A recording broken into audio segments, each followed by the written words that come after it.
মুহাম্মাদুর রাসূলুল্লাহ রাসূলুল্লাহ রাসূলুল্লাহ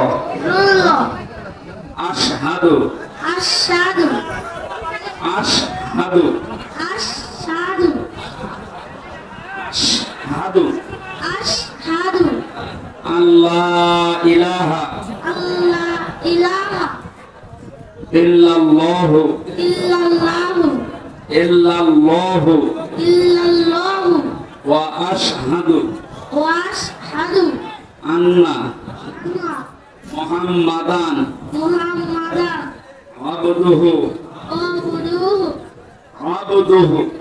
আবদুহু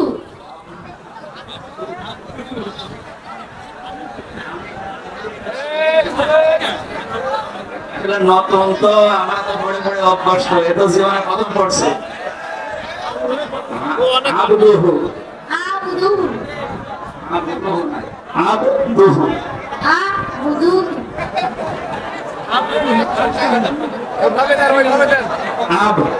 আবদুহু দুহু ওয়া রাসূলুহু। ওয়া রাসূলুহু এমনিতেই নিষ্পাপ, আমার মনে হয় এর গণা লেখা এখনো শুরু হয়নি, তারপর আজকে একেবারে নিষ্পাপ হয়ে গেল। আমরা এই বিশাল জনসমুদ্রের মাঝখান থেকে আমি সহ আরো যারা কয়েকজন আছে আমরা আলিঙ্গন করছি আপনাদের পক্ষ থেকে ইনশাআল্লাহ।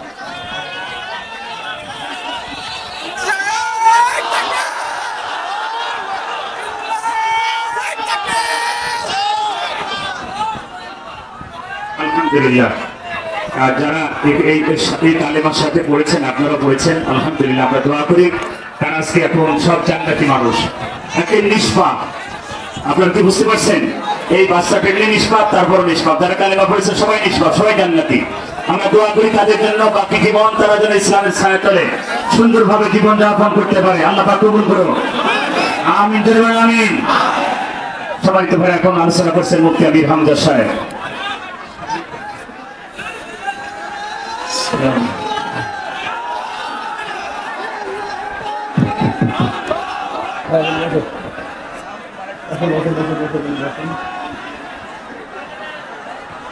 আসসালামু আলাইকুম ওয়া রাহমাতুল্লাহি ওয়া বারাকাতুহু।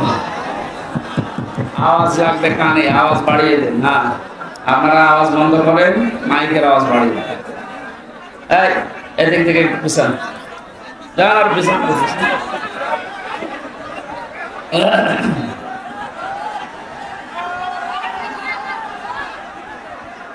আলহামদুলিল্লাহি রাব্বিল মাশরিকাইন ওয়া রাব্বিল মাগরিবাইন الذي خلق كل شيء زوجين وأوجب علينا الإحسان بالوالدين ونشهد أن لا إله إلا الله وحده لا شريك له وأشهد أن محمدا عبده ورسوله سيد الكونين صلى الله عليه وعلى آله وصحبه وأتباعه أجمعين ليلا ونهارا في الطرفين। একটা পরিবেশ হলে বলেন তো, ক্যামেরা দেখতে পাচ্ছেন না? কালকে সারা দেশে যাবে, মানুষ জানবে যে এলাম লোক এরকম।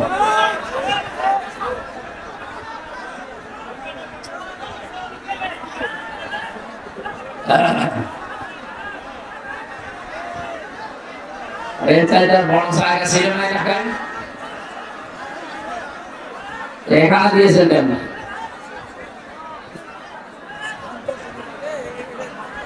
মানুষ তো কষ্ট পাচ্ছে, এইভাবে তো সমস্যা। কতক্ষণ কথা বলা যায়? আর এত আওয়াজ আসলে আমি কথা বলতে পারবো?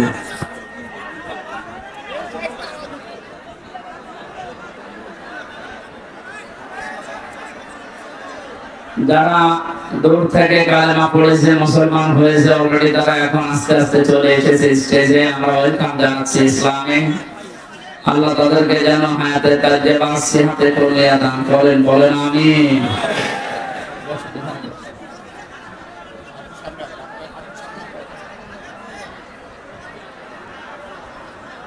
আরে ভাই, আপনাদের কাছে কি মনে হচ্ছে আমি জানি না, নিজের বাপদাদার ধর্ম ছেড়ে দিয়ে একটা নতুন ধর্মে দীক্ষিত হওয়া এটা যে কত কঠিন। আপনাকে যদি বলা হয় যে সারা বাংলাদেশ দিয়ে দেবো, আপনি অন্য ধর্মে জানতো যাবে? আপনার কি ইমান আছে? 10 টাকা পেলে আপনি ঢুকিয়ে ফেলেন। এইরকম ইমান নিয়ে যদি নিজের ধর্ম ইসলাম বাদ দিয়ে অন্য ধর্মে যাওয়া কঠিন হয়, তো ওনাদের কাছে তো এরকম কঠিন হয়েছে। সব কিছুকে বাদ দিয়ে আল্লাহর জন্য পৃথিবীর শ্রেষ্ঠ ধর্ম, শান্তির ধর্ম ইসলামে যারা এসেছে, আমরা তাদেরকে ওয়েলকাম জানাচ্ছি, স্বাগতম জানাচ্ছি, মারহাবা জানাচ্ছি। আল্লাহ রাব্বুল আলামিন যেন জান্নাত জীবন এবং আমল হলে দরকার পাওয়া যায়, সেই যোগ্যতা তাদেরকে দান করেন। সবাই বলেন আমিন। আপনারা কথা বন্ধ করেন। এরা নতুন ধর্মে এসেছে, এটা খারাপ ভাববে না, বলেন। কথা বন্ধ করেন। দেখতে পাচ্ছি তো জায়গা হচ্ছে না, যেখানে দাঁড়িয়ে আছেন ওখানে বসেন না কেন? দাঁড়িয়ে আছেন ওখানে বসেন, তাহলে পেছনে মানুষ দেখতে পাবে। বসেন। আপনারা এক কাজ করেন, কিছু মানুষ চলে যান, পরে এসে আমরা 1 ঘন্টাও যদি কথা বলে, আধা ঘন্টা অন্য অন্য জায়গায় ঘুরে বেড়ান, বাদাম খান, পরে আবার ওই রাস্তা দিয়ে একেবারে মেন রাস্তা থেকে শুরু করে পর্যন্ত যে মানুষ, আমার গাড়ি আবার আছে তো নাকি সানাবড়া হয়ে গেল। কালকে সাতক্ষীরা ছিলাম, গাড়ি চেপে একেবারে দৌড়িয়ে ফেলেছে। এইভাবে হয় না? কি আশ্চর্য!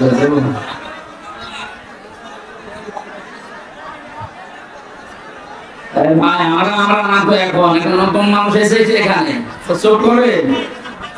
ইসলাম একটা শান্তির ধর্ম। এই যদি হয় অবস্থা বিশৃঙ্খলা, কি ভাববে, বলে কোন ধর্মে আসলাম? চুপ করেন।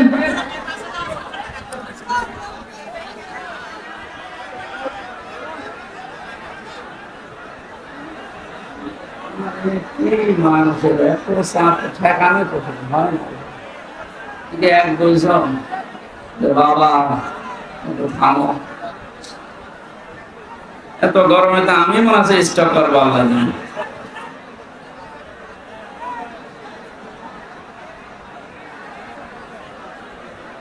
এত আওয়াজ আজকে তো আমি কথা বলতে পারবো না, আমি শেষ করে দিই, হবে না?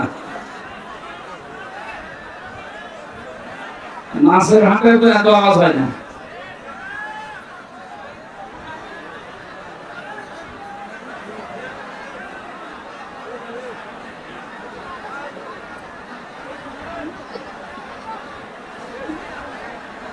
হ্যাঁ, এমনি কথা বলছি।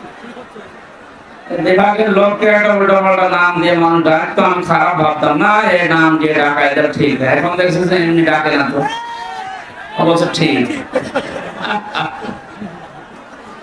এই নামে ডাকলে আপনার ভালো লাগে না? একটু বসেন ভাই, আমি হাতে পায়ে চেপে ধরছি, বসেন, একটু বসেন, ওই জায়গায় বসেন।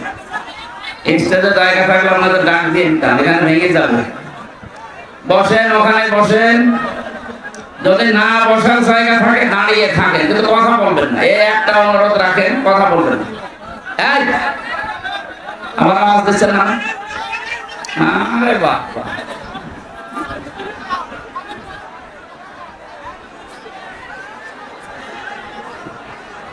না মাহফিল এখন থেকে বন্ধ করা লাগবে, হবে না। প্রত্যেক জায়গায় ঝামেলা করছে, মানুষের চাপ সামলানো যাচ্ছে। أعوذ بالله من الشيطان الرجيم.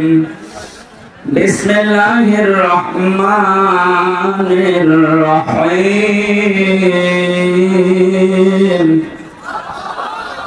يا أيها الذين آمنوا اتقوا الله حق تقاته ولا تموتن إلا وأنتم مسلمون.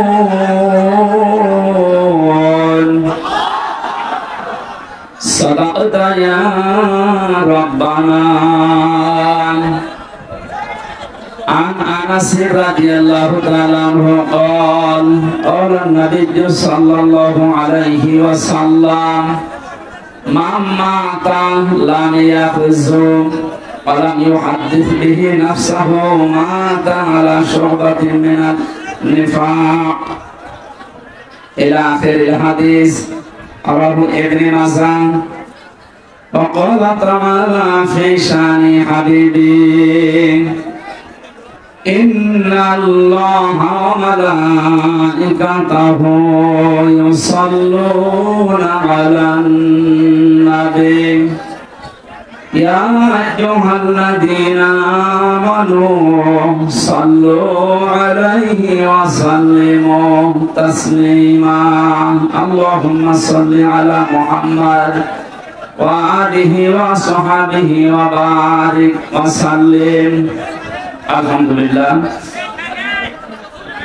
দিনাজপুর জেলা নবাবগঞ্জ না নবাবগঞ্জ থানার অন্তর্গত ভাদুড়িয়া বাজার আল জামিয়াতুল ইসলামিয়া মসজিদিয়া হাফিজিয়া মাদ্রাসা মসজিদ ও এতিমখানার উদ্যোগে নবম বাৎসরিক ঐতিহাসিক তাফসীরুল কোরআন মাহফিলের সম্মানিত সভাপতি আমার আরাফাতের ভাই জনাব আলহাজ সৈয়দ মোহাম্মদ মৌসালী, সভাপতি আলহাজ মোহাম্মদ তসলিমউদ্দিন মাস্টার, প্রধান অতিথি এলাকার কৃতি সন্তান বিশিষ্ট সমাজসেবক জনাব মাহবুব আলম, আতালাল্লাহু উমরাহু ওয়া বারাকাল্লাহু ফি হায়াতি, বলেন আমিন। আমার আগে যারা কথা বলেছেন আপনাদের দিনাজপুর জেলা জামাতের শ্রদ্ধাভাজন আমির, আবার তো বন্ধ হয়ে গেল, তাড়াতাড়ি করেন।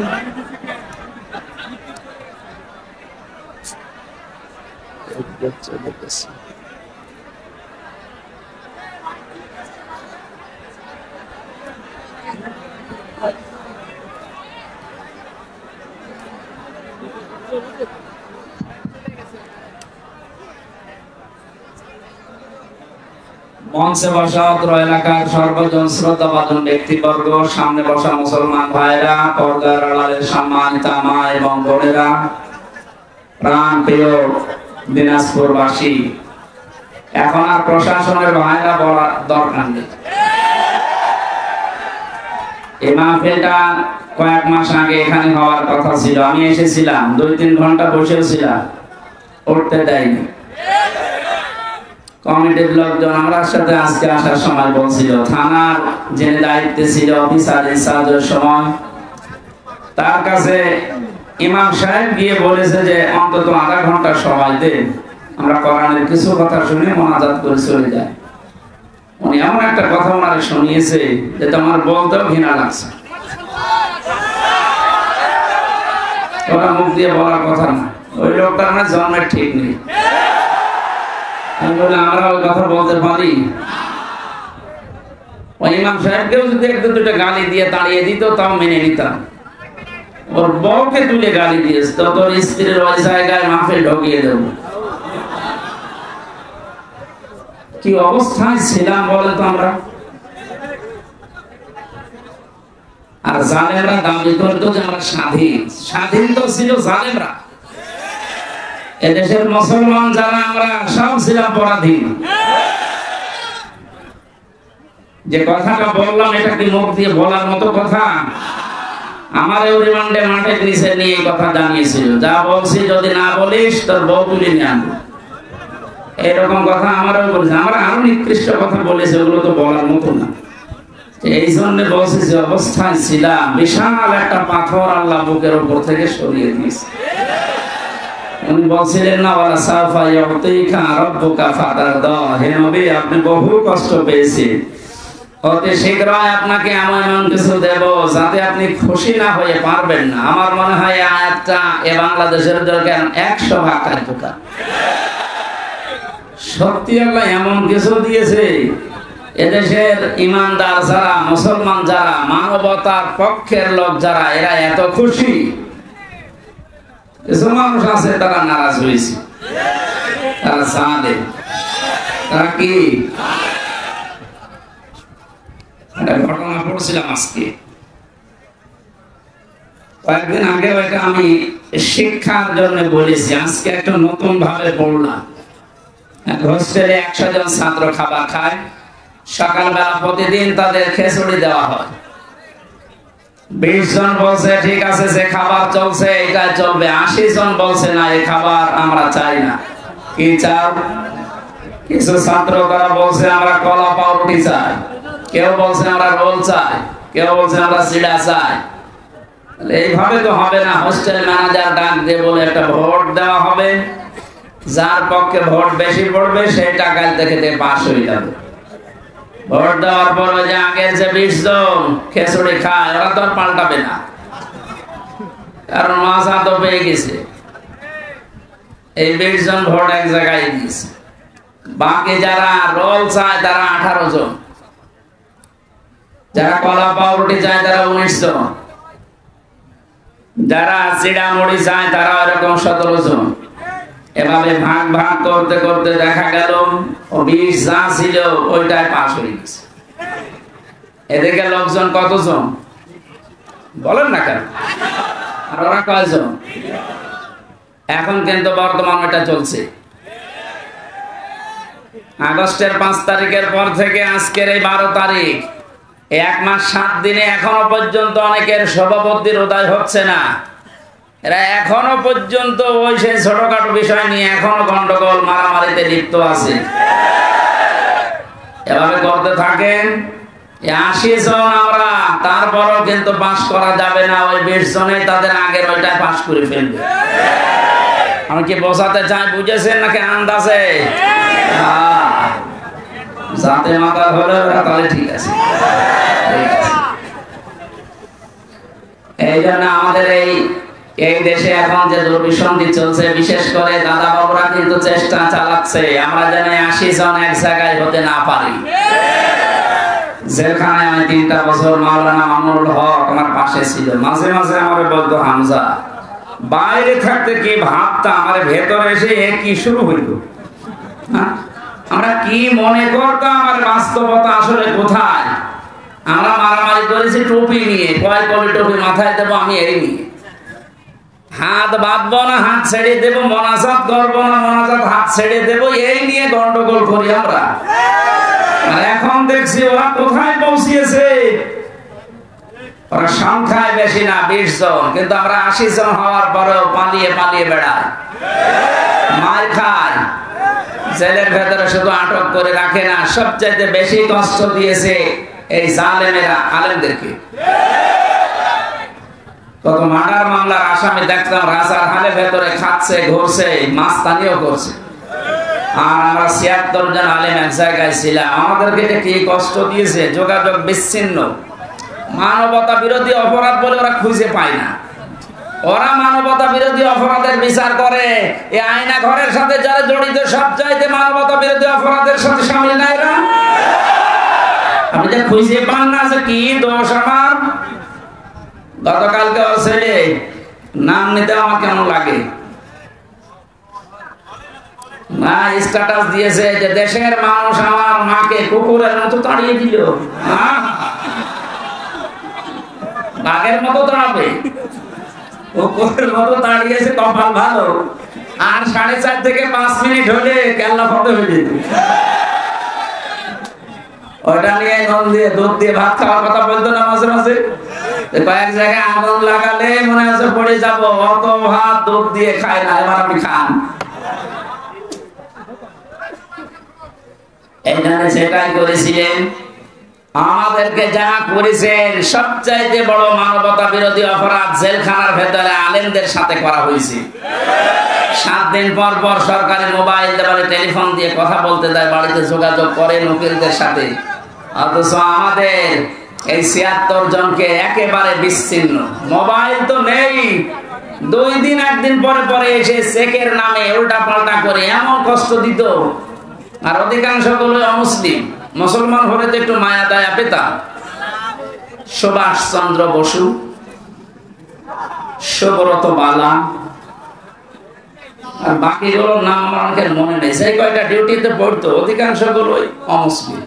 ও আলেম আর জালেমের কাছে সমান। ও তো আর হুজুর বোঝে না, খেজুরও বোঝে না, মনে করে সবই এক। টাকা দিলে ভালো, টাকা না দিলে আপনি কালো। এই অবস্থায় যা অত্যাচার চালিয়েছিল, সেজদায় পড়ে পড়ে আলেমরা যখন কাঁদতো, পানিগুলো যায় নামাজের এই জায়গাগুলো শুধু ভেসে না, আল্লাহর আরশ পর্যন্ত কি ভেগেছে। আমার মনে হচ্ছে শুধু ছাত্র জনতার মাধ্যমে আল্লাহ জালেমকে বিদায় করেনি। এই 5 তারিখের আগ পর্যন্ত আল্লাহ আবাবিল পাখির মতো এই পৃথিবীতে বাংলাদেশ এই জায়গায় আল্লাহ ফেরেশতা পাঠিয়েছিল। 16 বছর কম চেষ্টা করে না এদেশের মানুষ, এক চুলো নড়াতে পারে না জালেমকে। আল্লাহ পাক বলেন ইন্নামা নুমলি লাহুম লিয়াজদাদু ইসমা। ওদের পাপের বোঝা যখন পরিপূর্ণ হয়ে যায়, ওয়ালাহুম আযাবুম মুহিন, তখন ওদেরকে অপমানজনক শাস্তি দিয়ে ঘিরে ফেলি। এই আয়াতটাতে কত বাস্তব এর প্রমাণ কালামানিক। ওর বিসি পর্যন্ত উড়ে গেছে। ন্যায় বা সংসার কর তাদের তালিকা করেছিলেন আলেমদের 116 জনের, তার ভিতরে আমার নামও ছিল। আমার মনে হয় এখন আমরা যে অবস্থায় আছি, আমরা এখন এই সালেমদের তালিকা করব। বাংলাদেশের 560টার উপরে থানা আছে, প্রত্যেক থানায় জালেমদের তালিকা টাঙিয়ে টাঙিয়ে রাখা লাগবে, যেন কোন জালেম কিয়ামতের আগে দেশে আসতে না। বিশেষ করে আপনাদের এখানে যিনি মানবতার বন্ধু নামে পরিচিত, বন্ধু মানবতার শত্রু, এটা এগুলো সব মেকি। দরবেশের দাড়ি কি মেকি দাড়ি, দাড়ি কেটে নম হয়ে গেছে দরবেশ। আর এত দাড়ি ছিল না। এরা সম্মানিত মানুষ, এলাকার কৃতি সন্তান, সরকারি একটা চাকরিজীবী। এই লোকটা পর্যন্ত রিকোয়েস্ট করেছিল যে আধা ঘন্টা দেন, আমি বসে আছি, আপনি আমার বন্ধু মানুষ। ও শয়তান বলেছে না, হবে না, এবার আসেন, বাধা দিতে আসেন।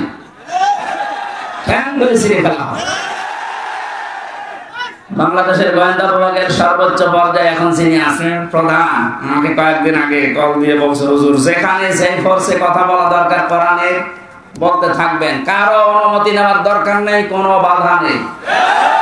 যদি কোনো মহারথী বাধা দিতে আসে, শুধু নামটা টুকে রাখবেন আর আমারে জানাবেন। ও দেশের যেখানেই থাক, ঠ্যাং ধরে ছিঁড়ে ফেলবেন। বললাম স্যার আপনি ছিলেন কোথায়? আমি কিছুদিন আগে দায়িত্ব পেয়েছি, আমি একজন মুসলিম, মুসলমানের যা কাজ আমি ইনশাআল্লাহ তাই করব। অন্যান্য ধর্মের অনুষ্ঠানে যদি অনুমতি না লাগে, মুসলমানের কোরআন প্রচার হবে, এখানে অনুমতি লাগবে কোন কারণে? আর অনুমতি যাদের কাছে নেওয়া হয় মানুষের কাতারে পড়ে।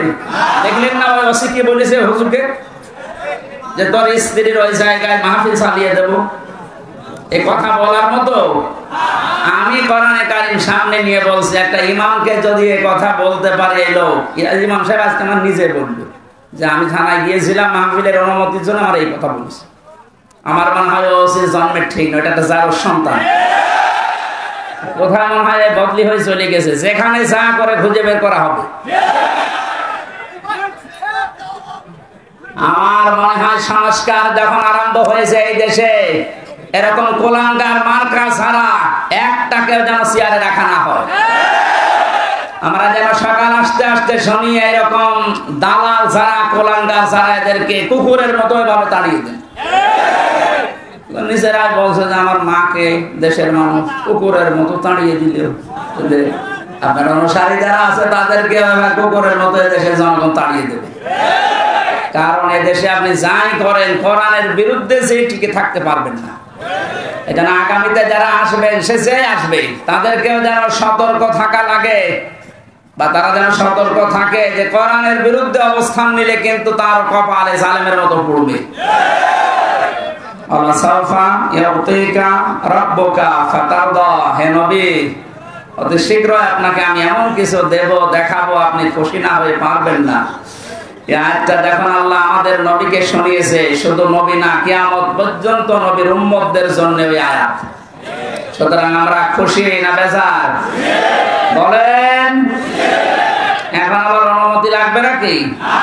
কার কাছে অনুমতি লাগবে? আসেন আপনি কালকে আমার দিনের বেলা ছিল যশোর বেনাপোলে, রাতে ছিল সাতক্ষীরায়। ওসি সাহেব এসে বলছে, হুজুর আপনার সাথে একটু খাবার খাবো। কেন? গত বছর আপনাকে আমি আসতে দেয়নি, এই জন্য মাফ চাবো। কিসের মাফ? আপনি আবার রাগ করেন না, আমার হাত বাঁধা ছিল। কয়েকদিন আগে আমার মামলা যা ছিল সব আদালত ঢিসমিস করে দিয়েছে, সব খারিজ, বেকসুর খালাস, কোন দোষ পায়নি এরা 3টা বছরে। আমি মনে হয় যে বলতে গেলাম যে আদালত 3টা বছর তো মামলা আপনার কাছে আসতো, তখন তো বললেন না যে না কোনো কিছু পাচ্ছি না, মামলার বিচার করব কি দিয়ে। এখন বলছে যে কোনো মাল নেই, কি দিয়ে বিচার করব। এতদিন বললেন না? উনি লাজবাব, কিছু বলতে পারতো না। এই কথা বলতো যে হুজুর আমার হাত বাঁধা ছিল। কি বলতো? আমরা চাই ওনার যেমন এখন হাত খোলা। এদেশে 1628টা চেয়ার আছে, মেন জায়গা যারা চালায়, এর 1627টা চেয়ার সব ছিল হাত বাঁধা, একটা চেয়ার শুধু হাত খোলা ছিল। কথা বলছেন? কালকে ওসি সাহেব ওইটাই আমরা জানিয়েছে যে আমরা যাই করে আমাদের হাত বাঁধা ছিল, কিচ্ছু করার নেই, খালি একটা হাত খোলা ছিল। আপনি কি মনে করছেন কাওয়া কাকু এরকম ফটফট করে ওর হাত খোলা? না, ওর হাত বাঁধা। ওরা যা বলতে বলে কাওয়া তাই বলে।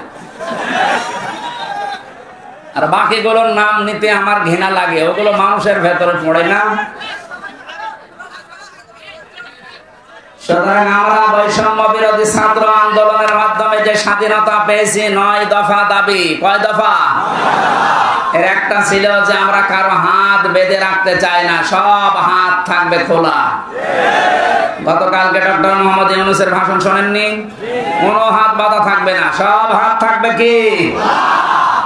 আমরা হাত খোলা থাকতে চাই, তাহলে ন্যায় বিচার কায়েম হবে ইনশাআল্লাহ। আর 100% ন্যায় বিচার কায়েমের জন্য এটা লাগবে, তাছাড়া সম্ভব না। প্রশ্ন আসতে পারে তাহলে উন্নত বিশ্বের যে সমস্ত দেশগুলো আছে ওখানে তো এটা কায়েম নেই, ন্যায় বিচার নেই। না, ন্যায় বিচার নেই। আমি কয়েকদিন আগে সিঙ্গাপুর, মালয়েশিয়া, থাইল্যান্ড সহ বহু দেশে ঘুরে আসলাম, কিচ্ছু পাইনি। হ্যাঁ, ওখানে নিয়ম নীতি ঠিক আছে, যেহেতু কোরআনে কারিমের বিচার ব্যবস্থা চালু নেই, এই জন্য অনেকের উপরে ওখানে অবিচার হচ্ছে।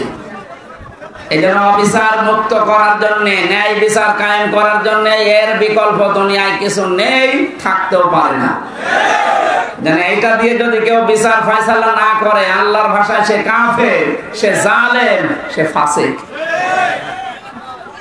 আমরা যারা জালেম হয়ে, কাফের হয়ে, ফাসিক হয়ে মরতে চাই, তাহলে এইটার বিচার ব্যবস্থা কায়েম করা লাগবে না।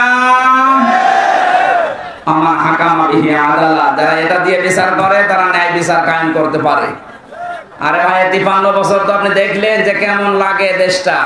বাবা চালিয়েছিল, দুর্ভিক্ষে মানুষ মরিস, স্বামী চালিয়েছিল, চাচা চালিয়েছিল, আপনাদের এই কথা বলে না কেন?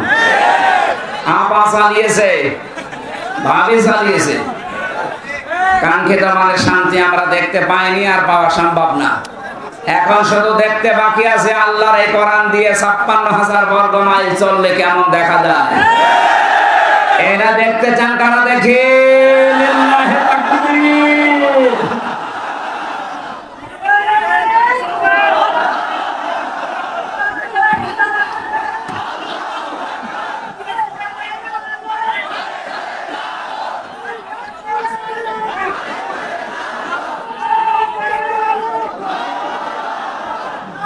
আলহামদুলিল্লাহ, যে আল্লাহ আমাদেরকে আজ তাফসীরুল কোরআন মাহফিলে কোরআনের তাফসীর শোনার জন্য নিয়ে আসলেন, এটা একটা নিয়ামত। এই কারণে আমরা খুশি, বলছি আলহামদুলিল্লাহ। দরুদ পড়ছি, সালাম পাঠাচ্ছি আমাদের নবী মুহাম্মদ রাসূলুল্লাহ সাল্লাল্লাহু আলাইহি ওয়াসাল্লামের প্রতি। আমি গতানুগতিক কথা বলি না, যা বলি ওখান থেকে একটা বাস্তব শিক্ষা নিয়ে আসি। কি গো,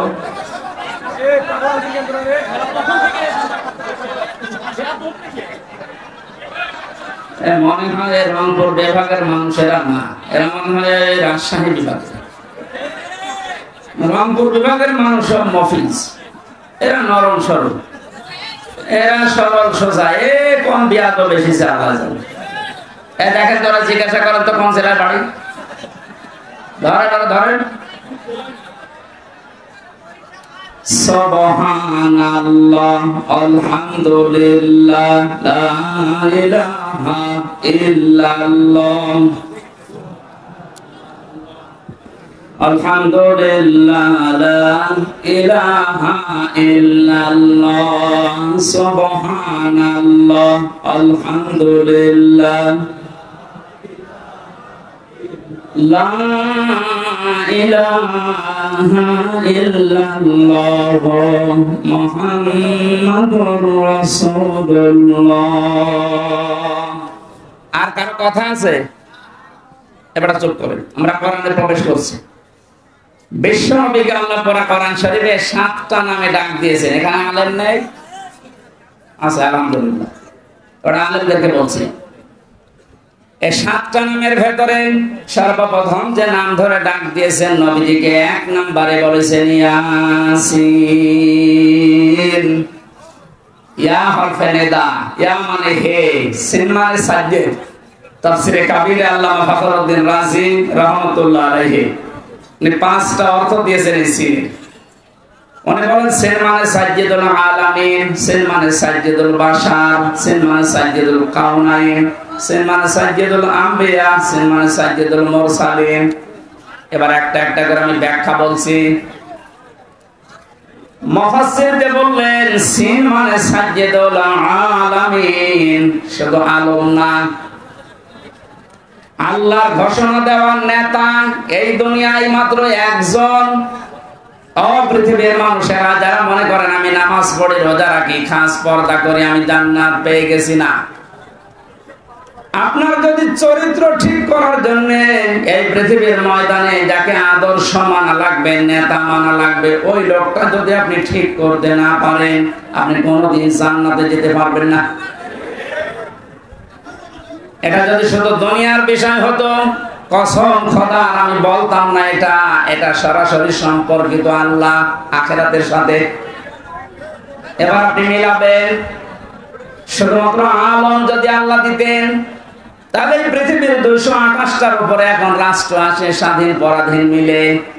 যে কোন রাষ্ট্রে আপনি বসবাস করে যদি বলতেন না আমি পৃথিবীতেই থাকবো না, আমি চলে যাবো মঙ্গল গ্রহে, আমি চলে যাবো চাঁদের দেশে, তাহলে ওইটা তো আলাদা জগৎ। ওই জায়গায় গেলে যদি বিশ্ব নবীকে আপনি না মানতেন আদর্শ হিসাবে, নেতা হিসাবে, সামনে রাখা হিসাবে, তাহলে আপনি জান্নাত পেয়ে যেতেন। যেহেতু আলামিন বহু বচন দেওয়ার কারণে আপনি যেখানে যান না কেন ওই জগতের একচ্ছত্র মালিকানা কার? ওখানে যে আল্লাহর বিধিবিধান নাযিল হয় তার প্রমাণ সূরা তালাক, ইয়াতানাজ্জালুল আমরু বাইনাহুন্না ইলা আখিরি আয়া। আল্লাহ পাক বলেন প্রতিটি জগতে আমি আল্লাহর বিধিবিধান নাযিল হচ্ছে ওই জায়গার সৃষ্টি দেখে। সুতরাং কেউ যদি মঙ্গল গ্রহে যে ঘর বাড়ি বানিয়ে বাস করতে চায়, সেখানেও নামাজ রোজা যেমন করবে, বিশ্ব নবীকে আদর্শ মানতে হবে ঠিক এইরকম ফরজ। আল্লাহর ঘোষণা দেওয়ার নেতা একজন মাত্র, মুহাম্মাদুর রাসূলুল্লাহ। এবার আসেন আমি আখিরাতের কথা কেন বললাম। বিচার ব্যবস্থা আল্লাহ যখন আরম্ভ করবে, প্রথম ধাপে আল্লাহ মানুষকে ডাকবে একা একা, কেউ থাকবেন আপনার সাথে। অকুল্লুহুম আতিহি ইয়াউমাল কিয়ামাতি ফারদা। আল্লাহ পাক বলেন কিয়ামতে প্রতিটি মানুষকে আমার সামনে আমি দাঁড় করাবো, স্রেফ একা একা, কেউ থাকবে না। এবার আপনি নিজের সাথে মিলিয়ে দেখেন তো, আপনি স্রেফ একা দাঁড়িয়ে আছেন আল্লাহর সামনে, যা জীবন তৈরি করলেন এইটা নিয়ে আল্লাহর সামনে দাঁড়ানো সম্ভব? বলেন না। আমি একা থাকলে আমার মাঝে মাঝে মনে হয় আল্লাহ তুমি যদি বলো হামজা 2024 সালের আগস্ট মাসের 31 তারিখ পর্যন্ত তোর মাফ করে দিলাম, যা তোর হিসাব দেওয়া লাগবে না। শুধুমাত্র সেপ্টেম্বরের 12 এই 12টা দিন হিসাব দিয়ে জান্নাতে চলে যা। আমার যা অবস্থা, এই 12 দিনের হিসাব জোগাড় করা এখনো সম্ভব না। আপনারা পারবেন না? আপনারা পারবেন।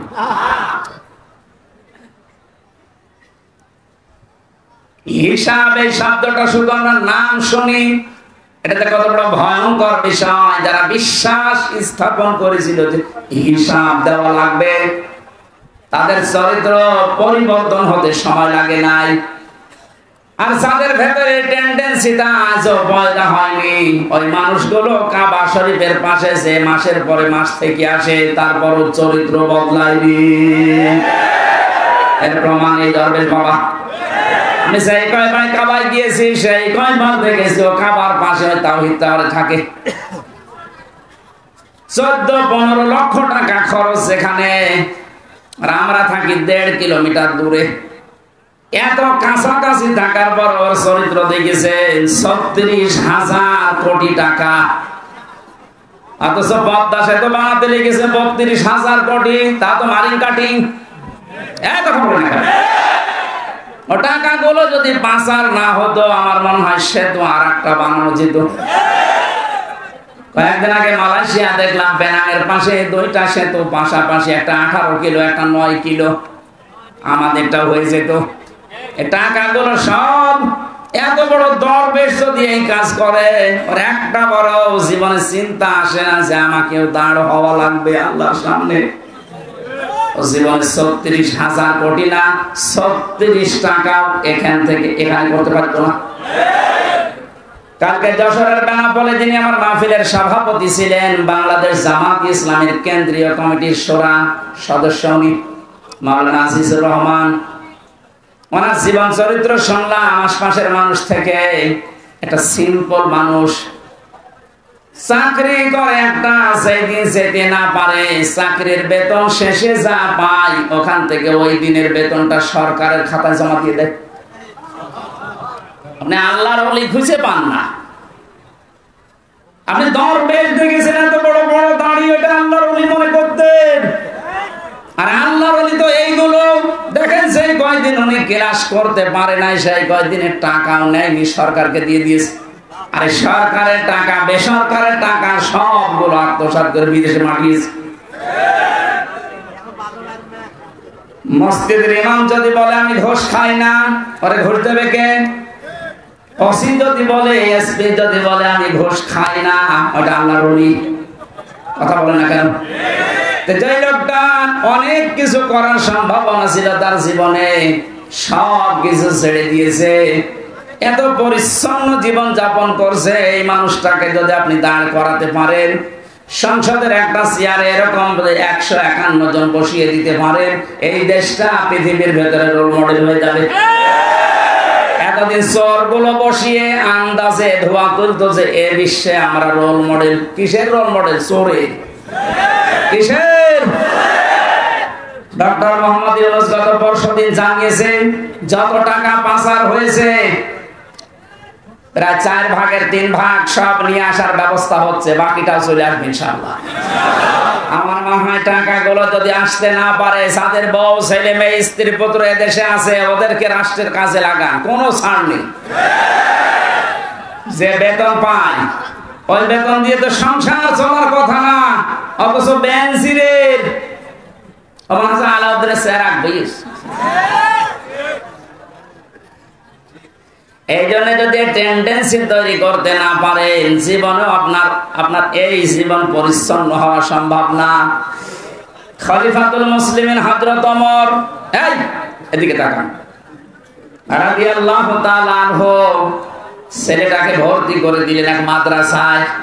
প্রধান বিচারপতি ওই সময় হযরত আলী রাদিয়াল্লাহু তাআলা আনহু, তিনিও তার সন্তান হোসেনকে দিলেন মাদ্রাসায়। হযরত হোসেন কলম ফেলে দিচ্ছে টেবিল থেকে, ডাক দিয়ে বলেন আব্দুল্লাহ তুলে দাও। একবার, দুইবার, 3 বার তুলে দেওয়ার পর ওনার কাছে রাগ হয়ে, হোসেন বারবার কলম ফেলো, আমারে তুলতে বলো, আমি কি তোমার খাদেম? তুমি কি চাকর রেখেছো আমারে? হযরত হোসেন রাগের মাথায় বলে ফেললেন, আব্দুল্লাহ তুমি শুধু চাকর না, শুধু খাদেম না, তুমি খাদেমের বাচ্চা খাদেম। ওই সময় উনি প্রেসিডেন্টের ছিলেন। বাড়িতে গিয়ে বলছে আব্বা আমি আর মাদ্রাসায় যাব না। কেন? হোসেন আমাকে গালি দিয়েছে আমি নাকি খাদেমের বাচ্চা খাদেম, অথচ তুমি তো দেশের প্রেসিডেন্ট। তুমি যদি এর বিচার না করো মাদ্রাসায় আমি পড়বো না। ঠিক আছে, আজকে না সোমবার দিন বিচার হবে। অনেক খুতবা দিচ্ছিলেন, বয়ান বন্ধ করে বললেন, হোসাইন আসো? বলে হ্যাঁ। এদিকে আসো। তোমার ছেলেকে গালি দিয়েছো? হ্যাঁ দিয়েছি। কেন দিলে? হযরত হুসাইন ডাক দিয়ে বলে, খলিফাতুল মুসলিমিন, আমিরুল মুমিনিন, আপনার সম্মান আছে, আমি সম্মান দিয়ে বলছি, আপনি নিচের থেকে বলেন তো, আপনি কি আমার নানার খাদেম ছিলেন না? হযরত ওমর কথা বন্ধ হয়ে গেছে, তাই তো, এভাবে তো আমি ভাবিনি। তিনি বললেন, হুসাইন, যে কথাটা তুমি বললে এটাকে লিখে দিতে পারবা? কাগজ কলম নিয়ে আসেন।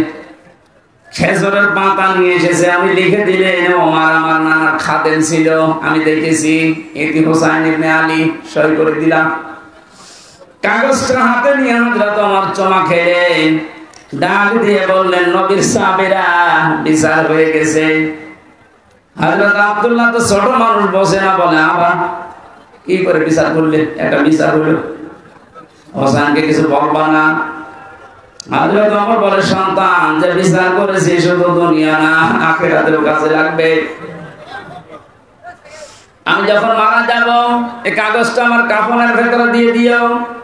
বিচার যখন শুরু হবে, আমার আল্লাহ পাক যদি আমার জীবনের কিছুই পছন্দ না করে, এই কাগজটা তুলে দেখাবো, রব্বুল আলামিন তাকাও, এদিকে তোমার নাম নবীর নাতি লিখে দিয়েছে, আমি নবীর খাদেম ছিলাম। তুমি আমার বিচারটা সহজ করে আমার মাফ করে দাও। জান্নাতের গ্যারান্টি পেয়েছে জিন্দা অবস্থায়। আকাশের যে তারকা দেখতে পান, নবীজি বলেন, কেউ যদি গণনা করে হয়তো একদিন শেষ করে ফেলবে গণনা করে। কিন্তু হযরত ওমর 26 বছর বয়সে মুসলমান হওয়ার পর যত নেকির কাজে আঞ্জাম দিয়েছে, কিয়ামত পর্যন্ত কেউ যদি ওমরের নেকি গণনা করে শেষ হবে না। কোন পর্যায়ের মানুষ ছিলেন উনি? হিসাব নিয়ে কত ভীত সন্তুষ্ট ছিলেন। কিয়ামতের বিচার ব্যবস্থায় প্রথমে আল্লাহ আপনাকে দাঁড় করাবে, কিন্তু স্রেফ একা, কেউ থাকবে না আপনার পাশে। দ্বিতীয় স্টেপে আল্লাহ আপনাকে একা ডাকবে না, এইটা বোঝানোর জন্য আমি বলছিলাম, ভালো করে খেয়াল করেন। ইয়াউমা নাদউ কুল্লা উনাসিন বিইমানিহিম, সূরা বানী ইসরাঈলের 72 নম্বর আয়াতের প্রথম অংশে আছে, রব্বুল আলামিন বলেন, কিয়ামতের দিন প্রতিটি মানুষকে বিচারের দ্বিতীয় ধাপে এবার তার নেতার সাথে ডাক দেব। কার সাথে? আরো জোরে বলেন। আগে নেতা, এরপরে কর্মী। বাংলার মানুষেরা বারবার এমনি খেলা করার জন্য বলছে না, এই জন্য বলছে। আপনি এবার বিবেক দিয়ে বলেন, যাকে নেতা মানেন, যারা আদর্শ মতো চলেন, স্লোগান দেন যার পেছনে, এই লোকটা যদি কিয়ামতে আপনার সামনে থাকে, ওর যে চরিত্র, ওর যে সুরত সিরাত আপনি তো নিজেই জানেন। ওকে সামনে দেখলে আল্লাহ মাফ করবে বলে মনে হয়? বলছেন না, তো এখনো ধরা খাও। দেখলেন আপনারা নিজেরাই বলছেন যে না স্যার পেছনে আছি, এর দেখলে আল্লাহ মাফ করার কথা না, কারণ এর ভেতরে বাইরের কিছুটা কিছু আমি জানি। এই লোকটাকে যদি এখনই এই বিশ্বাস করেন যে না, ওরে দেখলে আল্লাহর আরো রাগ হয়ে যাবে, তাহলে এই মুহূর্তে আপনার সিদ্ধান্ত পাল্টাতে হবে। যদি এটা রাজনীতি মনে করেন, হ্যাঁ এটা রাজনীতি। আপনি এমন মানুষের পেছনে থাকবেন, কিয়ামতের ময়দানে যাকে আল্লাহ দেখলে আল্লাহর রাগ না, আল্লাহর আনন্দ বেড়ে যাবে। এরকম মানুষ দেশে নেই। এর দলিল আছে সূরা নিসা 5 নাম্বার পারা 6 নাম্বার পৃষ্ঠা 9 নাম্বার লাইনের 59 নাম্বার আয়াতের প্রথমে আছে, জাতীয় এই ফেল, এই ভাব, এই ক্রিয়া, এই শব্দটা আল্লাহ নিজের নামে আর রাসূলের নামে রেখেছেন, কিন্তু উলিল আমরের আগে আল্লাহ এই শব্দটা দেননি। যতগুলো তাফসীর আমি দেখেছি, মুফাসসিরিন ইকরাম সবাই একমত, আল্লাহ রাসূলকে মানতে হবে, কোনো প্রশ্ন করা যাবে না। আল্লাহ রাসূলের পরে যদি দুনিয়ায় কাউকে কেউ মেনে চলতে চায়, অবশ্যই দেখতে হবে লোকটা আল্লাহ রাসূলকে মেনে চলে কিনা। এটা যদি আজ আমরা ওয়াজ শোনার পরে মেনে নিতে পারতাম, আমার মনে হয় অনেকের এটা 100 ভাগ বিশ্বাস হয় না, 80 ভাগ বিশ্বাস হয়। এই আয়াতকে আমি বানালাম? বলেন বলেন, ১৫০০ বছর আগে নাযিল করা আয়াত। সুতরাং আজকে সিদ্ধান্ত নিয়ে বাড়ি যাবে, যারা আল্লাহ রাসূলকে মানে না, ওই দল যদি আমার বাবাও কায়েম করে আমি ওই দল করি না।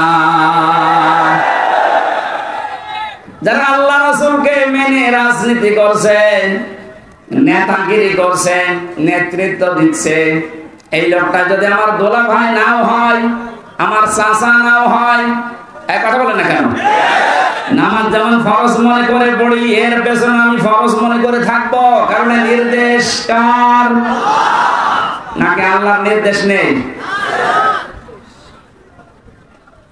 যেহেতু আল্লাহর ঘোষণা দেওয়া নেতা পৃথিবীতে মাত্র একজন, আমাদের খুব হিসাব করে দুনিয়ার জীবন চালাতে হবে।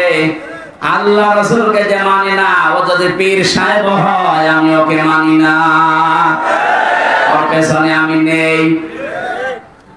অনেকে মনে করেন আমি নামাজ পড়ি, আমি হজ করে আসলাম বারবার, আমার হজের এজেন্সি আছে, এরপর আমি জান্নাত পাবো না।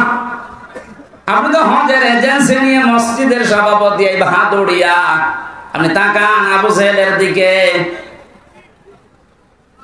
ও কাবা শরীফের সভাপতি ছিল। আপনি যে মসজিদের সভাপতি কে আছেন, বারবার ডিস্টার্ব।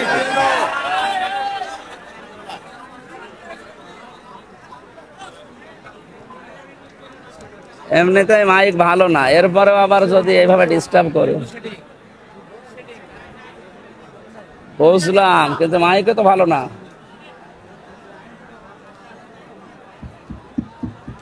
মাইক আমার গলা টানছে, আমার গলা ভেঙে যাচ্ছে।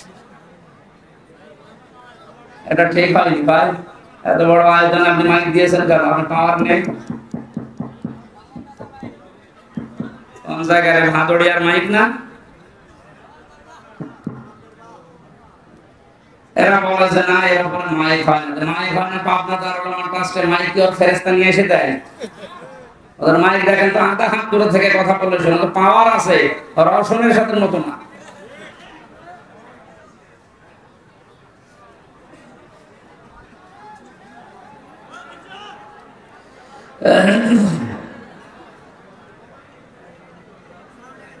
দিনাজপুর বাসে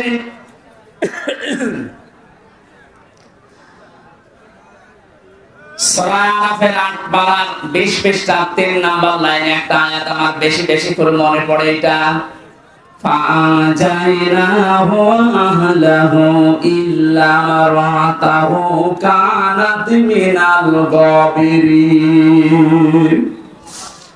আমি যত তাফসীর বিশ্ববিদ্যালয়ে বসে বসে প্রায় ৪২টার উপরে একটা একটা করে দাঁড় করিয়েছিলাম, দেখি কি প্রত্যেকটা কি সবগুলো মুফাসসিরে আয়াতের ব্যাপার এক কথায় লিখেছেন।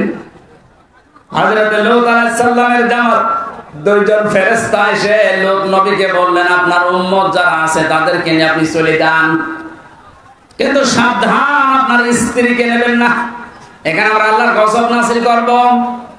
প্রশ্ন আসতে পারে, লূত নবীর স্ত্রীর চরিত্র খারাপ ছিল? না না, পৃথিবীর কোন নবীর স্ত্রীর চরিত্র খারাপ না, কারণ কোন হারাম রক্তের ভেতরে আল্লাহ নবীদের রক্ত প্রবেশ করার নাই। আমরা আজ দেখতে পাই অনেকের হারাম রক্ত, এ কারণে আন্ডা বাচ্চা যা হয় ওগুলো হারাম হয়। হযরত নূহ আলাইহিস সালাম এই কারণে ৯৫০ বছর পরে তিনি দোয়া করেছিলেন, লা তাদার আলাল আরদি মিনাল কাফিরিনা দাজ্জারা। হে আল্লাহ, জালেমদের কাফেরদের একটা আন্ডা বাচ্চা পর্যন্ত জমিনে না থাকে, কারণ যেটা থাকবে ওর পেট থেকে যেটা আসবে ওইটা হারাম হবে। এজন্য জালেম যারা, তারা যেহেতু বিদায় নিয়েছে, আনাসে কানাসে এখন যেগুলো আছে বিভিন্ন জায়গায় দায়িত্বে, আমরা এগুলোর একটাকেও দেখতে চাই না, কারণ এর পেট থেকে সামনে যাবে ওটা ডবল হারাম হবে। কয়েকদিন আগে বাংলা একাডেমির না কোন শিল্পকলা একাডেমির একজন দায়িত্ব পেয়েছে একটা নাস্তিক, সৈয়দ জামিল আহমেদ। এই লোকটা আল্লাহর কোরআন কারীমের পর্দা একটা ফরজ বিধান বলছে ২০২৪ সালে পর্দা মেয়েদের দরকার নেই। ওয়াজ মাহফিল, তাফসীর মাহফিলের কাউন্টার হিসেবে গান বাজনার আয়োজন করো। জীবন দিয়ে যারা আবু সাইদের মতো মতো, রায়হানের মতো, রফিকের মতো, ইয়ামিনের মতো আল্লাহ রাসূলকে বিশ্বাস করা মানুষগুলো যারা জীবন দিয়ে এই দেশটাকে স্বাধীন করে আমাদেরকে দিয়ে গেল, এই স্বাধীন দেশে কয়েকদিনের ভেতরে এমন মানুষকে দায়িত্ব দিলেন যে আল্লাহর ফরজ বিধান পর্দায় মানে না।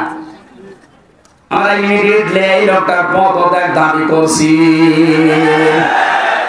আমাদের আওয়াজ হয়তো পর্যন্ত যাবে না, কিন্তু আরশ পর্যন্ত চলে গেছে। কারণ বিধানটা কার? পর্দা করা লাগবে মেয়েদের, এই বিধানটা হামজার।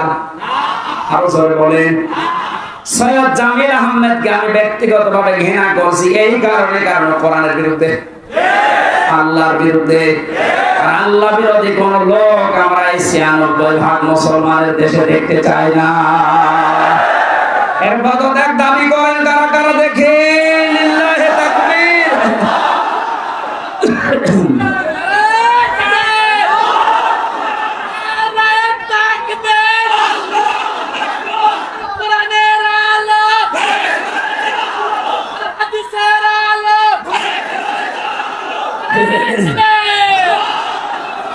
এই শয়তানকে যদি এখন ছাড় দেওয়া হয়, এও কালামানিকের মতো হবে, এ মুরগি চোরের মতো হবে। ওই সময় যদি কালামানিককে বিসি বের করে দেওয়া যেত, ও আর ১১৬ জনের তালিকা করতো না। সবচাইতে বেশি ইসলামের বিরুদ্ধে কথা বলেছিল এই লোকগুলো। সেই গপরা সেটা কোথায় গেল? সেই জাফর ইকবাল নাকি শাহ ইকবাল? এইটাকে এখন ধরা দরকার। আলেমদের ফাঁসি চেয়েছিল, কথা বলেন না কেন? এটা নির্ভাষার শয়তান এগুলো। যখন এদের ২০ দাঁত বের হবে, সঙ্গে সঙ্গে যদি ভেঙে দেওয়া হয়, ভবিষ্যতে কোন জালেম আর এভাবে শক্ত কথা বলতে পারবে না। এই সৈয়দ জামিল আহমেদকে ছেড়ে দেন, এই শয়তান কয়েকদিন পরে এই স্বৈরাচারের মতো কথা বলতে শুরু করবে, বলবো আমি সব। এত কষ্ট করে স্বাধীন করে যারা দিয়ে গেল, তাদের মতামতের গুরুত্ব নেই। প্রত্যেকটি সমন্বয়ক এখন এক কথায় উচ্চারণ করছে, আমরা আল্লাহ রাসূলকে বিশ্বাস করি, তার বিধান দিয়ে আমরা সবার বাবুল বলে দিতে চাই। শয়তান সে আল্লাহর বিধানে হাত দিয়েছে, দায়িত্ব পেতে দেরি, একবারে এসে আল্লাহর বিধান পর্দায় হাত দিয়েছে। এই ২৪ সালে মেয়েদের আর পর্দা দরকার নেই। কি বড় কথা বলতো? আপনি ব্যক্তিগতভাবে আমার দুইটা থাপ্পড় দিলে আমি মেনে নিতাম। আপনি সাপোর্ট করছেন কার? আল্লাহর পুরোপুরি বিরুদ্ধে অবস্থান নিয়েছে, ও আল্লাহর বিরুদ্ধে যুদ্ধ ঘোষণা করেছে। কথা বলেন। আজকে তিরমিজি শরীফে একটা হাদিস পড়ছিলাম, কেউ যদি জেনে বুঝে কোন জালেমকে সহযোগিতা করে, সাহায্য করে, সমর্থন জানায়, যদি ভালোবাসে, ও সঙ্গে সঙ্গে নবীর উম্মত থেকে বের হয়ে যায়। এরপর অনেকে এখনো পর্যন্ত জালেমদের ছাপাই গান। আমরা আহ্বান জানাচ্ছি, আনাছে কানাছে সে জালেম গুলো আছে। ডক্টর ইউনূস কালকে কতগুলো তালিকা দিয়েছে দেখেননি? ১০০ জনের প্রায় ৮০ জনের পরিবর্তন প্রায় হয়ে গেছে। বাকি ২০ জন যারা আছে, এগুলো আমরা আর চাই না, কারণ এগুলো এই গণহত্যার সাথে সবগুলো দায়ী। ওর একা জীবনও সাহস হতো না। এই শয়তান গুলোকে নিয়ে যা করেছে, পৃথিবীর ইতিহাস পাল্টিয়ে ফেলেছে। বাইরে যাদের ঈমান নেই, যারা অন্য ধর্মের, তারা পর্যন্ত রিপোর্ট পেশ করছে যে ১২০০ কতজন গণহত্যার শিকার। এখন পর্যন্ত অনেকে জালেমের সাফাই গিয়ে সাহস দিতে চাচ্ছে যে আপা আপনি ঘাবড়াবেন না, আপনি ঘাবড়ালে আমরা নরম হয়ে যায়। ওর শয়তান, ওরে পিটিয়ে নরম বানানো দরকার। ইয়ামের ভাইকে পুলিশের গাড়ি থেকে, ওখান থেকে, এখনো জীবিত ছিল, নড়াচড়া করছিল, ওখান থেকে ফেলে দিয়ে পা লেগেছিল গাড়ির চাকার সাথে, মনে হচ্ছে কুকুরের বাচ্চা টেনে নিয়ে যাচ্ছে।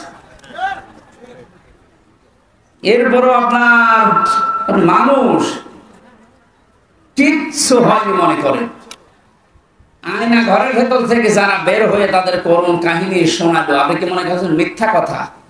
আমি নিজে তো ছিলাম, আমি দেখেছি মাটির নিচে যে ঘর, ওখানে থাকা যায়। আজান হয় তখন আজান শুনতে দিত না। আমি তো ৪ ওয়াক্ত নামাজ আন্দাজে পড়েছি, কিছু জানি না যে কখন আজান হয় কখন দিন হয়। ১১ ঘন্টা আমার টাঙ্গিয়ে রেখেছিল, কিচ্ছু জানি না, আন্দাজে। চোখ কালো কাপড় দিয়ে বেঁধে, পেছনে হাত বেঁধে, পায়ে ডান্ডা বেড়ি লাগিয়ে, মাথায় দড়ি দিয়ে 1-2 ঘন্টা হলে 11 ঘন্টা, দুপুরবেলা নিয়ে গেছে 2টা, রাত 11:30 নিয়ে এসেছে। 1টা-2টা দিন হলে তো এরকম হয়। রিমান্ডে যতদিন রেখেছে এরকম কষ্ট দিয়েছে। আমার আসার সময় বলেছে, বাইরে যে যদি কিছু বলেন, এখানে যা দেখে গেলেন আপনারা কিন্তু ফেলে দেব। এই জন্য তো কিছু বলতে পারতাম না। এখন যে ফেলে দেবে সেই পড়ে গেছে। বিশেষ করে আমার এই কাউন্টার টেরোরিজমের আসাদুজ্জামান, এই গোপালী, এই লোকটা আমার ধরার পরে আমার বাবার কাছ থেকে বলেছে 50টা মামলা দেব আপনার ছেলেকে। আমার বাবা বলেছে, মামলা তোর একটাও নেই। বলছে, মামলা আমরা বানাবো, কালকের ভেতরে আপনি 10 লাখ টাকা দেবেন। আমার বাবা গ্রাম্য মানুষ, জমি জায়গা যেখানে যা ছিল ধার খরচ করে সঙ্গে সঙ্গে 8 লাখ টাকা দিয়েছে। মনে করেছে যে রিমান্ডে মারবে না, তো শয়তানরা কি মানুষ নাকি? টাকাও নিয়েছে, মাছ ধরে করেছে, মামলা দিয়েছে। কত বড় বেঈমান বলেন তো।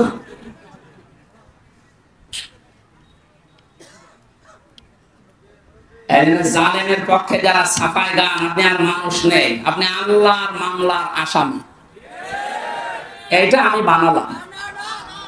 সূরা শুরা 42 নম্বর আয়াতের প্রথম অংশে আছে, আল্লাহ পাক বলেন, ইন্নামাস সাবিলু আলাল্লাযিনা ইয়াজলিমুনান নাস। পৃথিবীতে যারা মানুষ হয়ে মানুষের উপরে জুলুম করে, অত্যাচার করে, নির্যাতন চালায়, আমি আল্লাহ নিজে তার বিরুদ্ধে মামলা দেব। বাংলাদেশে 1628 জন মানুষ মেন দায়িত্বে ছিল, আর প্রত্যেকটি এরা জুলুমকারী। যে যে বিভাগে ছিল ওই বিভাগেও জুলুম করেছে। এখন বলেন কেন? বিচার বিভাগে বলেন, প্রশাসনে বলেন, যা যা বিভাগ ছিল প্রত্যেকটি জায়গায় যারা চেয়ারে ছিল প্রত্যেকটা জালেম আর জালেমের দোষক। অনেকে বলে আমার হাত বাঁধা। হাত বাঁধা তোর চেয়ারে বসে থাকার দরকার কি? তুই ভ্যান চালা। হাত বাঁধা বলে তুই জালেমকে সাপোর্ট করবি? কত বড় দুর্নীতিগ্রস্ত হলে একটা দেশের কেন্দ্রীয় মসজিদের ইমাম পর্যন্ত পালিয়ে যায়। জাতীয় মসজিদের ইমাম পালিয়ে গেছে না? কি আশ্চর্য! কোথায় পৌঁছিয়েছে দেশটা যে মসজিদের ইমাম পর্যন্ত পালিয়ে গেছে। কারণ সেও নিজেকে নিজে অপরাধী মনে করছে যে জনগণ ধরলে আমারও ছিঁড়ে ফেলবে। কথা বলেন। এত বড় বড় দাপটের কথা বলতো আমার কুষ্টিয়ার ওই 2 আল্লাহর ওলি। একজন যেমন পচা ডিম খাচ্ছে, আর একজন এমন পালানো পালিয়েছে ওর বাড়ির ইট পর্যন্ত খুঁজে নিয়ে চলে যাচ্ছে। এই যে আমার সাক্ষী, আমার কুষ্টিয়ার দায়িত্ব ছিল এই লোকটা, আপনাদের এখানে বাড়ি। আসার সময় বলছিল যে ওখানকার যে কয়েকজনের নাম বললো, একটাও তো ও মানুষের কাতারে পড়ে না। আমি নামগুলো নাই বললাম। এই মানুষগুলোর জন্য দায়িত্ব পালন করতে পারেনি। এত নিকৃষ্ট চরিত্র এদের।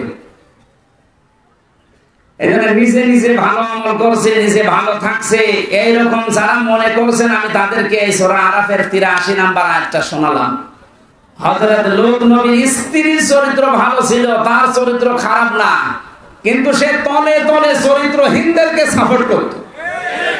বলেন, একটা নবীর স্ত্রী নিজে খারাপ না, নিজে চরিত্রহীনা না, কিন্তু চরিত্রহীন মানুষদেরকে তলে তলে সাপোর্ট করার কারণে আল্লাহ তাকে যদি জাহান্নামে দেয়, আপনাকে দেবে 1 আর 2। মনে করছেন আমি নামাজ পড়ি, রোজা রাখি, আমার এত বড় দাঁড়িয়ে, আমার বউ পর্দায় থাকে, তাতে কি হয়েছে? আপনি সাপোর্ট করেন কাকে? কথা বলুন। আশা করছি আপনার শুভবুদ্ধির উদয় হবে। আমার বংশের 100 জনের প্রায় 98 জন এ জালেমের সদস্য ছিল। ওদের সেকেন্ড নবী ছিল আল্লাহর ওলি গোপালগঞ্জে।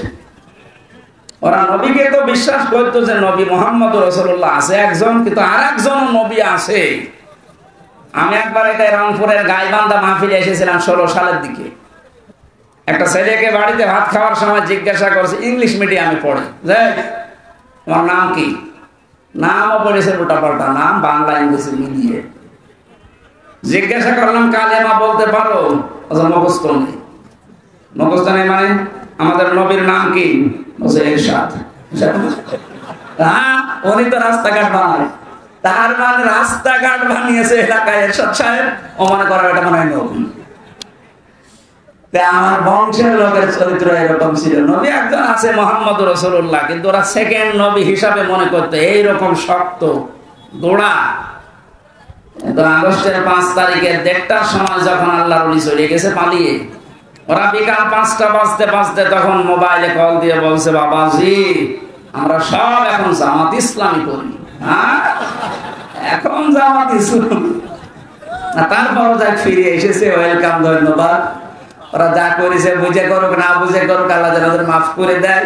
আর ওদের মতো এ দেশে আছে কান আছে আরো যারা আছেন, আপনি মনে করছেন আবার জালেমরা সংগঠিত হবে, অত ভাত দুধ দিয়ে খাই না।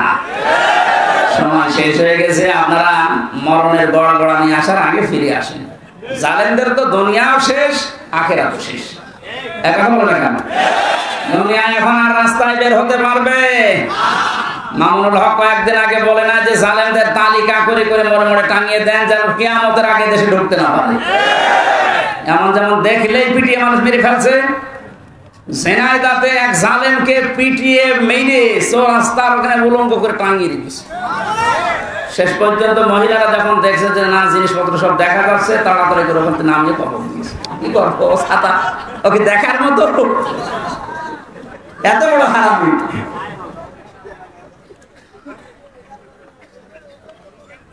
দুনিয়া শেষ আপনাদের, জালেমদের কোন দুনিয়ার জীবন নেই আর, কারণ এখন আর ওই সময় নেই। ওয়ালা ইয়াজিদু যালিমিনা ইল্লা খাসারা। দিন যত যাবে জালেমদের শুধু ক্ষতি বৃদ্ধি হতে থাকবে। এই ঘোষণা কার? বলেন।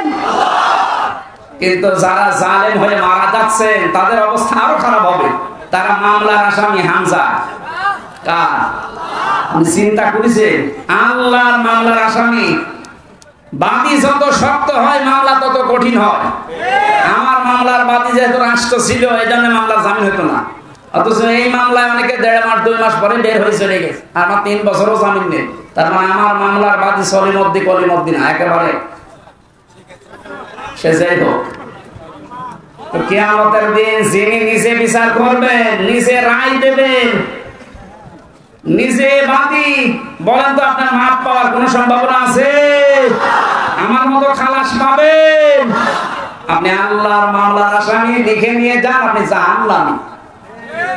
এই জন্য আপনার চরিত্র ভালো, কিন্তু আমার মানুষকে সাপোর্ট করেন, তার চরিত্র ভালো না, আপনি ওর জন্য আপনার কপাল পড়বে। আল্লাহ আমাদেরকে শুধু ইয়াসিন সূরা পড়লে 10 খতম কোরআন শরীফের সওয়াব হয়। এর ভেতরে 83টা শিক্ষা আছে। এগুলো আমাদের প্র্যাকটিক্যাল লাইফে থাকা লাগবে। কথা বলেন ঠিক কি না?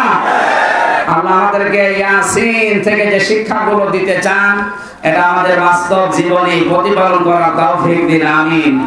সূরা আলে ইমরানের 102 নাম্বার একটা মাত্র আয়াত পড়েছি। আমার আজকের আলোচনার বিষয় তিনটা ভাগ আছে। এর ভেতরে আমরা দেখি কোরআনে কারীম থেকে পয়েন্ট আকারে কথা বলার চেষ্টা করছি। কষ্ট হয়ে যাচ্ছে? কষ্ট তো হচ্ছে আমার, মাইকের জন্য গলা ব্যথা করছে আর ভেতরে ঘেমে যাচ্ছে। জবান খুলে শয়তান যদি আশপাশে থাকে যেন পালায়। বলেন আউযু বিল্লাহি মিনাশ শাইতানির রাজিম। বিসমিল্লাহির রহমানির রহিম।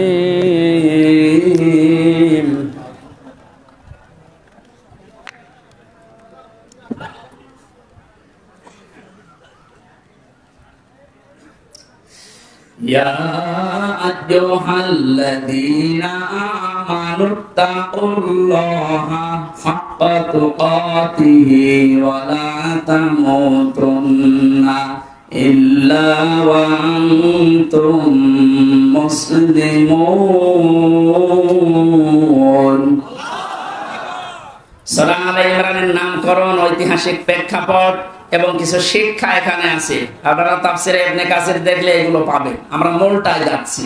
আল্লাহ প্রথমে এখানে ডাক দিয়েছেন শুধুমাত্র ঈমানদারকে। কাদেরকে? আমরা কি ঈমানদার না বেঈমান? এখন আপনার ঈমান আছে কিনা এটা পরিমাপ করবেন কি দিয়ে? দাড়ি পাল্লায় তুলে দেন নাকি? আল্লাহর নবী থার্মোমিটার দিয়েছেন। এদিকে তাকান, খুব গুরুত্বপূর্ণ বিষয় ভাই। নবীজি বলেন ইদা সাররাতকা হাসানাতুকা ওয়া সাআতুকা সাইয়্যাতুকা ফা আনতা মুমিন। তোমার যে ঈমান আছে তুমি কিভাবে টের পাবে জানো? যদি তোমার ভালো কাজগুলো তোমাকে আনন্দ দেয়, আর অন্যায় কাজ দেখলেই তোমার কষ্ট লাগে, বুঝবা তোমার ঈমান আছে। দিনাজপুরবাসী, এদেশের দিকে তাকিয়ে বলেন তো, ভালো কাজ সবার কাছে ভালো লাগে? অন্যায় কাজ সবার কাছে কষ্ট লাগে না। সুতরাং ভালো কাজ যার কাছে ভালো লাগে, অন্যায় কাজ দেখলে যার কাছে কষ্ট লাগে, সে যেন মনে করে আমার ঈমান আছে।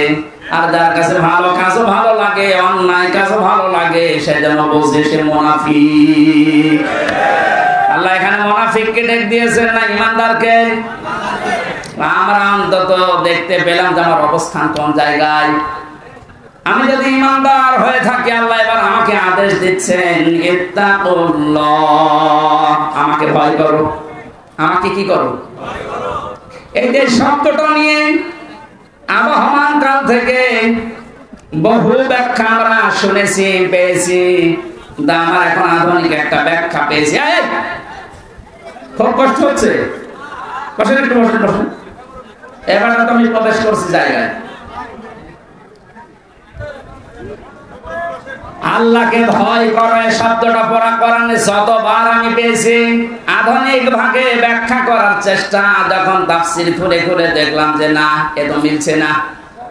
এটা কিছুদিন আগে একটা তাফসীর বের হয়েছে, এই জায়গায় তাকওয়া শব্দের ব্যাখ্যা লিখতে গিয়ে মুফাসসির লিখেছেন, তাকওয়া মানে যে যে বিষয়ে কাজ করবে ওই বিষয়ের শিক্ষা, দীক্ষা, প্রশিক্ষণ, এরপরে ওই কাজটা সুচারুরূপে যদি আঞ্জাম দিতে পারে, এর আরবিতে নাম তাকওয়া। ইনি একটা ইঞ্জিনিয়ার, উনি যে সমস্ত কাজগুলো করে বিএডিসিতে, ওই কাজগুলো সম্পর্কে ওনার আগে শিক্ষা লাগবে, প্রশিক্ষণ লাগবে, এবং বিনা বাধায় ওই কাজটা সুচারুরূপে যখন আঞ্জাম দিতে পারবে, ওইটার নাম আরবিতে তাকওয়া। আল্লাহ এইটা অর্জন করার জন্য আমাদেরকে বলেছিলেন। পৃথিবীর বিভিন্ন দেশে আমি ঘুরে দেখেছি, তাকওয়াটা তারা এখান থেকে নিয়েছে। ওদের ছেলেমেয়েরা যে যে বিষয়ে একটু পারদর্শী, ওকে ওই বিষয়ের শিক্ষা আরো বেশি করে দেয়, প্রশিক্ষণ দেয়, ওই কাজটা ওরে সুচারুরূপে আঞ্জাম দেওয়ার জন্য ব্যবস্থা করে দেয়। এই জন্য ওদের দেশটা দাঁড়িয়ে যায়। আর আমাদের তাকওয়া কি? যে বিষয়ে যাকে দেওয়া হয়েছে ওই বিষয়ের শিক্ষা ওর নেই, প্রশিক্ষণ নেই, হাত বাঁধার কারণে কাজও করতে পারে না, এ দেশটা উপরে যাওয়ার তুলনায় নিচে নেমে যায়। এক কথা বুঝতেছেন? সুতরাং তাকওয়া অর্জন করার জন্য শিক্ষা দরকার, প্রশিক্ষণ দরকার, এবং বিনা বাধায় সুচারুরূপে কাজটা আঞ্জাম দেওয়ার পরিবেশ দরকার। আমি যতটুকু বুঝলাম, দেখলাম, আপনি অন্য মাইন্ডে নেবেন না, একেবারে নিরপেক্ষ দৃষ্টিতে কোরআন আমি হাতে নিয়ে বলছি। বাংলাদেশ জামাত ইসলামী আর ইসলামী ছাত্র শিবিরকে এই কাজটাই করার জন্য চেষ্টা চালাচ্ছে। আপনি খোঁজ নিয়ে দেখেন, এদের যে যে বিভাগে লোক আছে আপনি দেখেন, ওই বিষয়ের শিক্ষা তার পরিপূর্ণ এবং প্রশিক্ষণ পরিপূর্ণ, এবং ওদের সপ্তাহে আছে, ওদের মাসে মাসে মিটিং আছে, 15 দিনে মিটিং আছে, সপ্তাহে মিটিং আছে, এগুলো শিখায়। আপনি যে বিষয়ে যাবেন, হাদিসের ব্যবস্থায় যাবেন যান, শিক্ষা ব্যবস্থায় যাবেন যান, চিকিৎসা বিভাগে যাবেন যান, প্রত্যেকটা দিকের বিভাগে আমরা দেখতে পেয়েছি এরা আগে শিক্ষা দেয়, প্রশিক্ষণ দেয়, এরপরে বিনা বাধায় কাজ করার জন্য যে সমস্ত সিঁড়ি দরকার, কাঁটাযুক্ত পথ হোক, তারপর পাড়ি দেওয়ার জন্য প্রশিক্ষণ দেয়। এই জন্যই তো এই মানুষগুলো দাঁড়িয়ে যাচ্ছে। গত কয়েকদিন আগে অধ্যাপক আনিসুর রহমান, একটা নাস্তিক, এই লোকটা ঘোষণা দিয়েছে 5টা বছর যদি জামাত আর শিবিরের হাতে দেশটা দেওয়া যায়, এদের যে অ্যাক্টিভিটিস, এদের যে কাজকর্ম, যে ইখলাস যা আছে এদের ভেতরে, এদের যে প্রশিক্ষণ, এদের যে ধৈর্য, এরা 5 বছরে দুর্নীতি মুক্ত করতে 100% সাকসেস হবে। আমার নিজের কথা, একটা নাস্তিকের কথা। আমি যখন বিশ্ববিদ্যালয়ে ছিলাম, একটা নাস্তিক এই লোকটা আল্লাহ বিশ্বাস করে না। আমি যে নামাজ পড়াতাম জমার দিন, আমার কাছে এসে বসে, হুজুর আমার মেয়ে পড়ে মাস্টার্সে, প্রাইভেট পড়াবো, একটা শিবিরের ছেলে দেন তো। কেন? আপনি একটা নাস্তিক, আল্লাহ মানেন না, রসুল মানেন না, অথচ আজকে নামাজে এসেছেন সপ্তাহে একদিন লোক দেখানোর জন্য। আর আপনার মেয়ে পড়াবেন, সে তো বেপরদা মেয়ে, তারে পড়াতে আপনি চাচ্ছেন শিবিরে ছেলে, কেন কত সোনার ছেলে আছে দেখতে পান না? একটা নাস্তিক আমার বলছে, হুজুর দেখেন সোনার ছেলেদের সম্পর্কে আমি জানি, আমার মেয়েকে যদি তাদের কাছে পড়তে দেয় ওরা মেয়ে সব খেয়ে ফেলবে, কিন্তু শিবিরের ছেলের কাছে দিতে চাচ্ছি এই কারণে অন্তত এদের কাছে দিলে আমার এই বিশ্বাস আছে যে আমার মেয়েটা নিয়ে পালাবে না।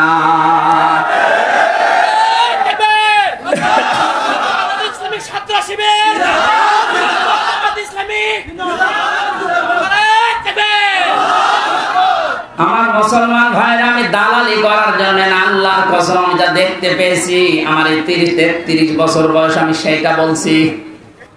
আমরা তাকওয়াই বুঝি না, তাকওয়া যারা বোঝে তাদের ধারে কাছে আমরা যাই না। তাকওয়া কত রকমের হয়, আমি 9 প্রকার পেয়েছি তাফসিরে। কোন মানুষ যদি তাকওয়া অবলম্বন করে আল্লাহ 27টা উপকার করে দুনিয়া আর আখিরাত মিলে। সুবহানাল্লাহ বলতে পারো না? এটা তাফসিরে ফি জিলালিল কোরআনে এই তাকওয়ার ব্যাখ্যায় সরাসরি একটা একটা করে পয়েন্ট আকারে আছে।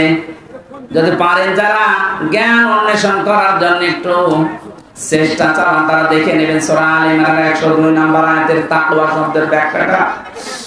হাক্কা তুকাতিহি, যেভাবে আমাকে ভয় করা দরকার ওইভাবে তোমাদের ভয় করা লাগবে। বাস্তবে আমরা দেখেছি বহু মানুষ আল্লাহকে ভয় করার মতো ভয় করার কারণে দুনিয়া আখিরাত সব পরিপূর্ণ পেয়ে গেছে। এটা আব্দুল কাদের জেলানির নাম শুনি, তার বাবার জীবনে দেখেছি ফল ভেসে আসছিল পানি দিয়ে, যদিও ভেসে যাওয়া জিনিস খাওয়া যায় যাচ্ছে, কারণ তার কোনো মালিক নেই। ক্ষুধার্ত অবস্থায় ফলটা খাওয়ার পরে তার মনে হয়েছে আমি কার জিনিস খেলাম, আমি তো না বলে খেয়েছি। এত বড় ক্ষুধার্ত মানুষ প্রায় সারাদিন সারা রাতে হেঁটে হেঁটে বাগানের মালিকের কাছে মাপ চাইতে গেছে।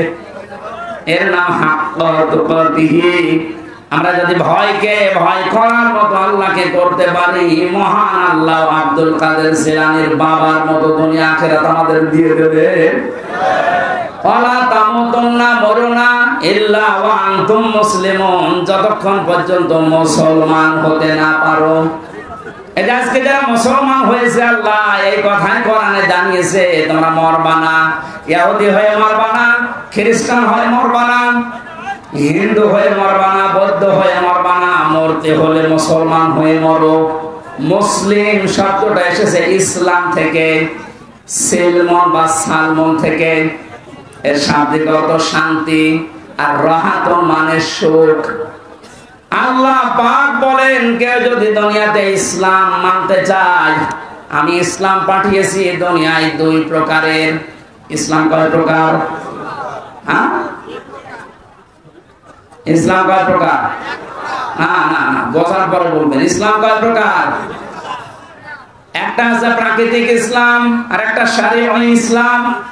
প্রাকৃতিক যে ইসলামটা, এটা আমার আল্লাহ যেদিন বানিয়েছে ওই দিন থেকে কিয়ামত পর্যন্ত একই ভাবে চলবে। এই যে সূর্য যেখানে ওঠে যেখানে ডোবে, এটা আল্লাহ বানিয়েছেন। এটা আম গাছে কোনোদিন আম ছাড়া পেঁপে ধরে না, এটা কিয়ামত পর্যন্ত এইভাবে থাকবে। প্রাকৃতিক ইসলাম তৈরি করে দেওয়ার দায়িত্ব কার?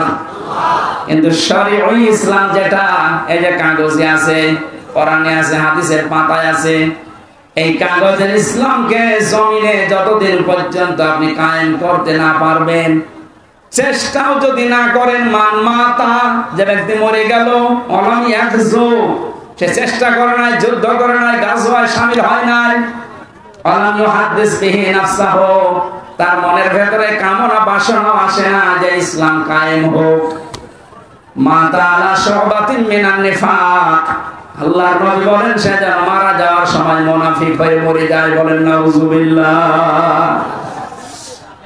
প্রাকৃতিক ইসলাম যেহেতু আল্লাহ নিজে কায়েম করে দিয়েছেন, কাগজ ইসলাম তো আল্লাহ কায়েম করে দেয়নি, দিচ্ছে না, দেবেও না।